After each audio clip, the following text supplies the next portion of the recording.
Здравейте! Темата ни днес е Big Brother и по-точно какво политическо послание носи това предаване. Как културата и обществения вкус в България се влияят от политиката и какво можем да видим за обществото ни от точно това предаване.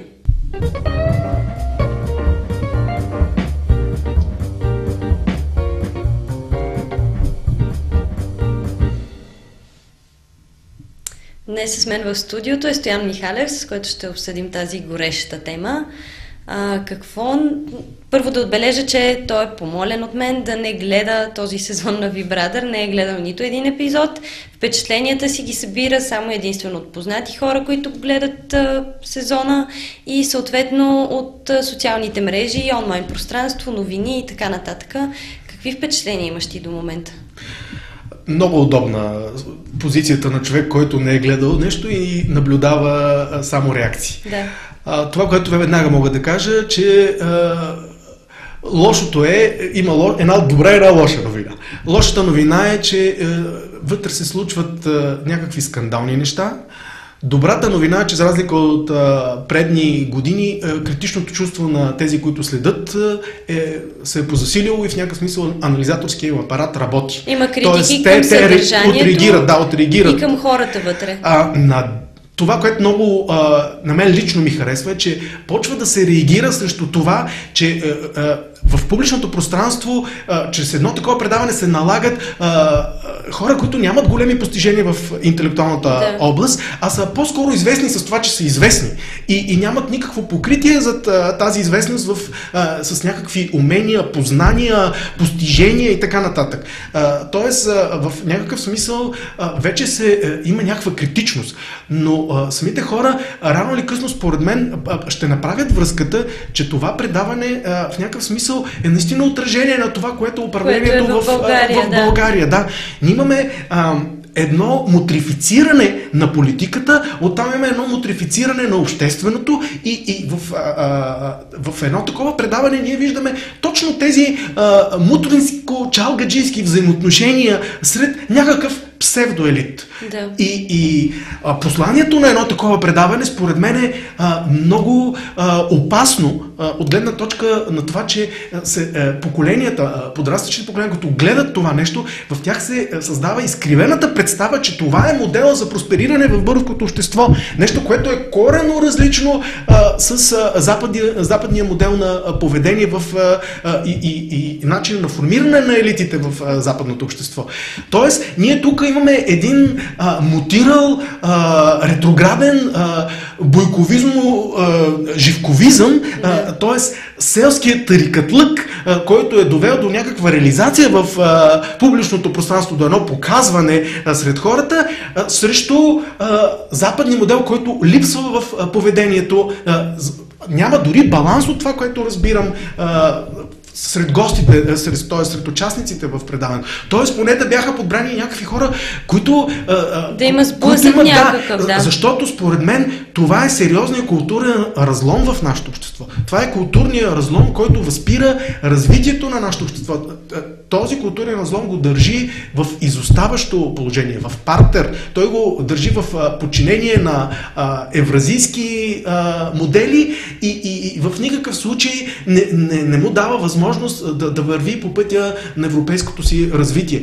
Тоест, управлението, което дойде с идеята, че за европейско развитие, то всъщност показа своето истинско лице. Това е чалгаро-мутринския модел не само в политиката, ами в взаимоотношенията, в медийното пространство, в икономиката, в липсата на свободен пазар. В България като цяло. И това в крайна сметка, това предаване е точно типа на предаванията, които влизат в живота на абсолютно всеки нас. Централно влизат в своето ежедневие. Това е липса на пазар. Да. То е следствие на липсата на пазар в медиите. Така както има едни монополи в икономиката на България, които тровят малки и среден бизнес и няма конкуренцията, липсва на свободния пазар, което да създава продукта, който да е на ниска себестойност, но с високи качества, поради конкурентните си предимства. По същия начин телевизиите и вестниците, които укрупниха своята собственост, т.е. като цяло медиите в България, които започнаха да се превръщат в собственост на ни определени икономически и политически групировки, те липсата на пазар предлага такъв тип опасни продукти за съзнанието на хората, които изграждат своята личност към този момент. Но пък тук е и хубавото, нали, че вече виждаме и този критичен поглед. Ами хората пък не искат вече да виждат някакви елементарни, посредствени личности, които са набедени от вестниците чрез платени статии, че са известни и това да ги прави значими в очите им. Ами не могат да бъдат значими. Ако искаш да погледнем някои от коментарите, които ние видяхме в социалната мрежа през изминалите дни, наблягам на автора Пауло Коелho, това мисля, че от твоята стена. Прочела съм 3 негови поредици от книги. Столицата на Европейския съюз е Германия или може би Франция. И съответно надолу коментарите варират от ха-ха-ха до това ни е випа и тем подобни. Това ли е випа наистина според теб? Значи аз публикувах това, защото го видях като изказване на един от персонажите, който явно е вътре в това предаване, който беше изваден в едно друго предаване, което обира от медиите, от различните медии, различни видове изцепки, които аз имам още няколко, систематизира. Които ще ги обсъдим и на мен целта не ми е била, публикувайки това, да атакувам личността, т.е. персоната, която е изказала тези думи. Защото в тази връзка можем да добавим и други нейни изказвания. Не съм била в тия държави, Англия, Лондон и Белгия. Аз включително мога да добавя и на самия Big Brother едно такова изказване. Но някак си за мен това е сгрешена посока. Сгрешена посока на атакуване на язвите. Защото ние не атакуваме там, откъдето е загнила рибата, т.е. от към главата, ами атакуваме следствията на това загниване. Защото едно момиче, което е оцелявало в тази среда и поради това е изградило някаква сериозна посредственост на своето развитие, то не е проблема. Проблема е интонационната среда, в която тя се е развила, защото тя е само следствие на тази среда. Ще има много други такива като нея, ако ние не обърнем погледа си към причината. Причината, кой седи зад това опростачване на българското население, в превръщането на нискостойностни представи за света в форма на подражание, в модел на подражание. Ето това е вече проблема. Направи ли така нашето общество, щото него да го управляват мутро-милиционери с представи от Тодор Живково време? И това ли всъщност превърна? Това ли ерозира средата? Това ли я доведе тя да се изкриви по този начин? Защото ние много лесно можем да наредим това момиче и още други, които са направили еди какво си изказване. Това го правят платени журналисти в купени мутрински медии, защото на тях им се плаща точно заради това да представят, че тези са виновниците. Да. Само, че тези са последствието. А те не атакуват, че модела доведе до това нещо. До това ценностите са сериозно подменени. Ето, в момента мога да ти дам цитат точно за това. Big Brother вярва, че познанията не са всичко, ти си добър човек и имаш други качества. Това беше към въпросното момиче дадено като реплика от Big Brother. Просто това предаване според мен може много така добре да покаже точно тези ценности, как са се изменили и какво общо имат те с културата, как е повлияла тя, политиката също как влияе на тези неща. Знаете ли, това е частен формат. Това е частна телевизия с частен формат. Да, но като частен формат с толкова хора може да се погледне каква е действителността по някакъв начин. Поради това е причината, която ме спира. Ако беше нещо направено с държавния бюджет, може би щях да бъда много по-рязък. Но като десен човек аз не мога да атакувам частния капитал на къде се насочва и какво точно прави. Мога да имам някакви морални съображения, от които да се дистанцирам, но това, че те са решили да го правят, това наистина е нещо. Притесняваме защо те стигат до нуждата да правят това, а не да направят предаване, в което да се покаже полета на човешкото въображение, да се покаже постиженията на българския дух, на хората, които са дали нещо сериозно за това общество. Иначе излиза, че ние нямаме такива хора, а имаме интерес само за колаките на обществото. Не може това да ни е цел, да търсим и да вадим колаката. там интересът от това е нездрав интерес. Той е животински, така поне... Той е първичен и нездрав. Точно. Разбира се, че всеки един от нас крие в себе си някакви демони, но човек не е само демоните в него. Той е и нещо много повече от това. И ако не може да контролира демоните си, проблема е вече наистина сериозен. Но ако медиите искат само да показват демоните в нас, то тогава няма как да се култивира вкус към възвишеното, няма как да се култивира вкус към успешното, към това, което да ни прави хора с конкурентни предимства.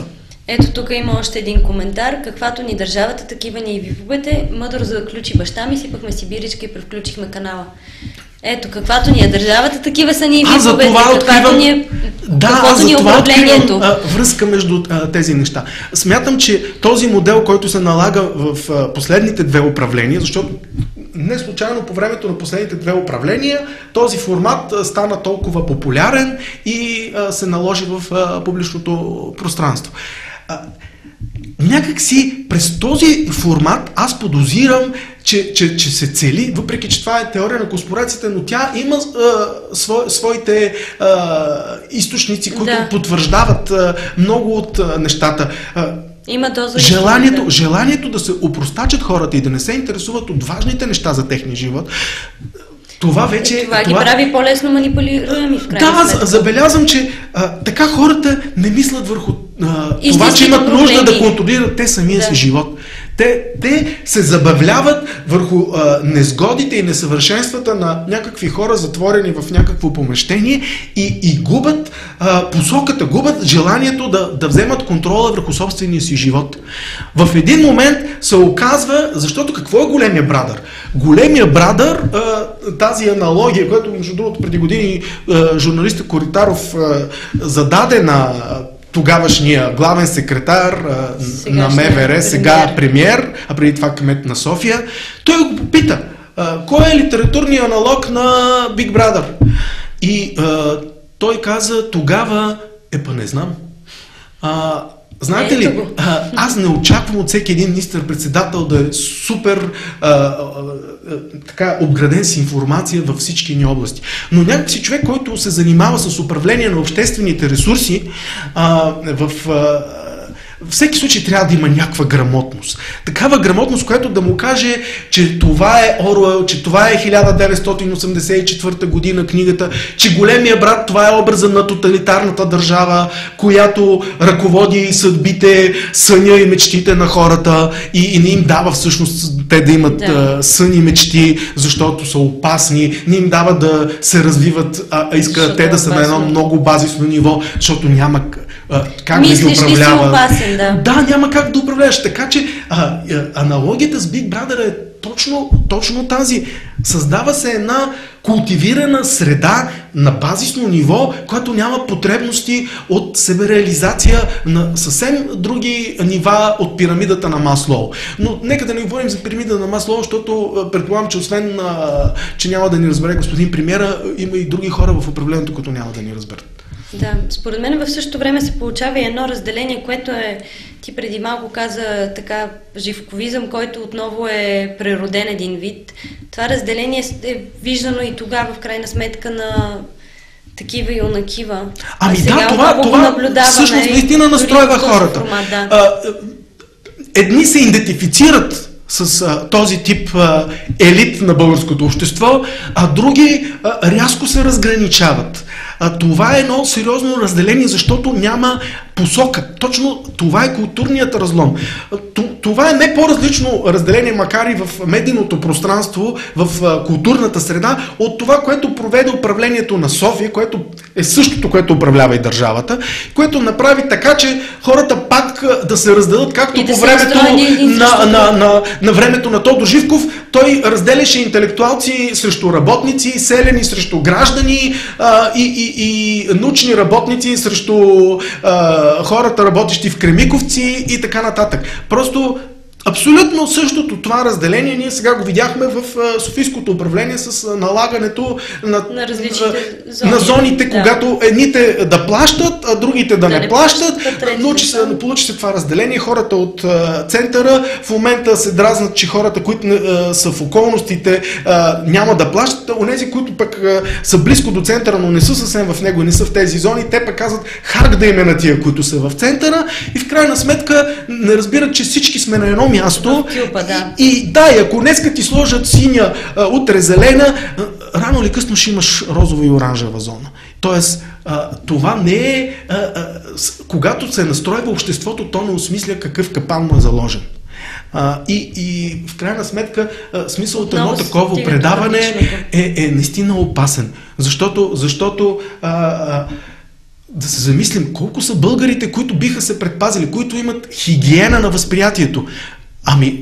Масово се чалгализира това население. То като е чалгализирано, то няма как да има защита срещу те. То си остава детето да гледа това и това да му е пример в живота. Като каза чалгализирано, аз за първ път съм искрено шокирана за първи учебен ден.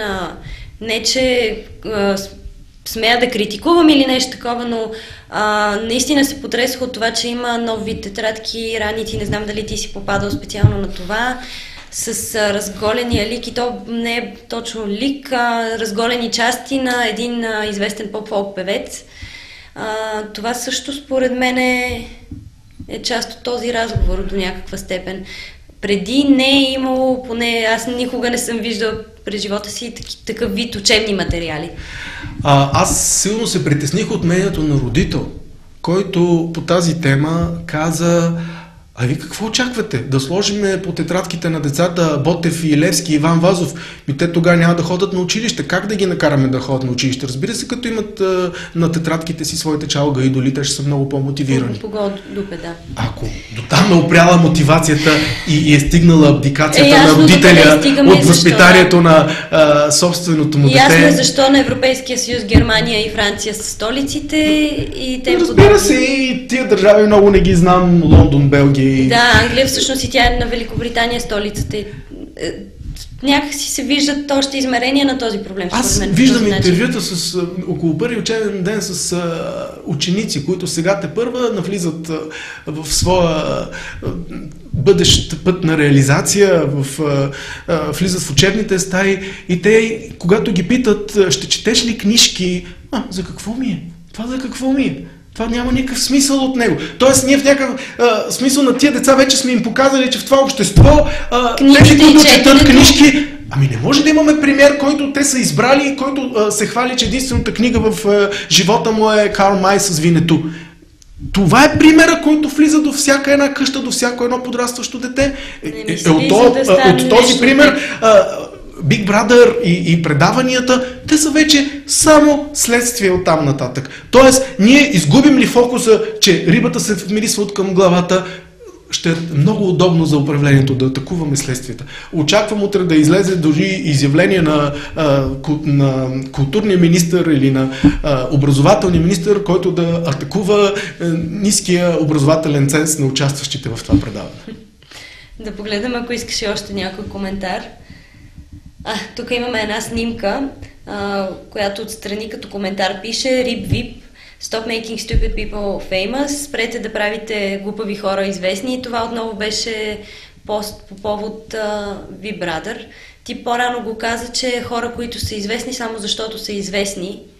Това е потвърждение, това е потвърждение на една такава реакция. Не го бях виждал това, но то наистина е потвърждение на един критичен поглед. Които са го харесали 60 и 59 чера има на всичкото отгоре на това нещо. Значи този критичен поглед се появява, има го в обществото, въпросът е в съотношението. Да.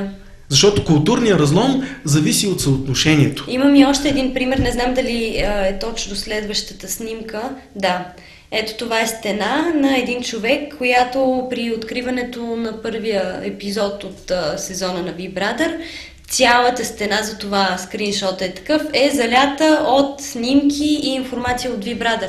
Едни са против, други живеят един вид с това. Докато върви това предаване, ще има, аз имам чувство, че постоянно ще бъде залято с информация за случващото се вътре. И как такъв човек може да има контрол върху неговия си живот, когато той е влезъл в матрицата? Това питам и аз точно, да. Не може да има контрол върху себе си, върху това, което той трябва да постигне, защото той живее живот на други хора. 3 месеца живота ще му бъде, я да проверя аз тук във Фейсбук какво са написали, какъв скандал ще има, я да пусна тук какво има, пък я да си пусна телевизора, после да видя кой с кой ще се скара, кой какво ще направи. И коя столица знае и не знае. В едно развито общество аз предполагам, че хората до такава степен са им подредени ангажиментите, които те са поели в една или друга област, че те нямат време да се занимават с живота на другите. Тоест, те гледат да изградят своя собствен. Да. Като стана дума за това, исках да те попитам и за една друга участничка на това предаване, или по-скоро за реакцията на водещия на това предаване, V-Brother. Става дума за Памела Андерсън, знаеш, че тя нали е вътре. Имаше много силно критикувани, видял си със сигурност онлайн критики към водещия на предаването. Как може аджаба към жена, която идва нали, от западно общество, но не с някакви претенции, особено високи, не нали, с високо вирнатата глава, носа в небето и така нататък. Дори пред такъв човек ние успяхме да се изложиме. Не знам дали знаеш за кой коментар точно става дума. Ами, всъщност, коментара може би не съм го видял, но когато човек, който идва от ниския слот на ентертеймента, на забавната индустрия в щатите, изпада в културен шок, когато идва тук, следствие на първия си контакт с българската медийна среда, това може да ни говори нещо, което не е хубаво, не говори хубаво за нас като общество, това, което даваме дори на хора, които нямат претенцията да са... Да, в крайна сметка тя е обикаляла доста предавания от този тип дори и не е стигала вероятно до такова шокиране, че това е менталитета да ни е такъв, че да успееме с втората реплика да направим излагация в такъв мащаб. Притеснявам се, че Леко Костинов го е казал много преди нас и той тези герои ги е описал. Да, за съжаление. Лошото е, че 120-30 години по-късно... Това е действителността в България. Да, нещата не са претърпяли своето развитие. Това говори за регрес. Това говори за регрес, който е много притеснителен от гледна точка на това, че ние сме част от евроатлантическа система, ние сме отново в цивилизацията, но завръщането ни в тази цивилизация явно е станала по такъв начин, че не всички са готови ментално да бъдат част от тази цивилизация.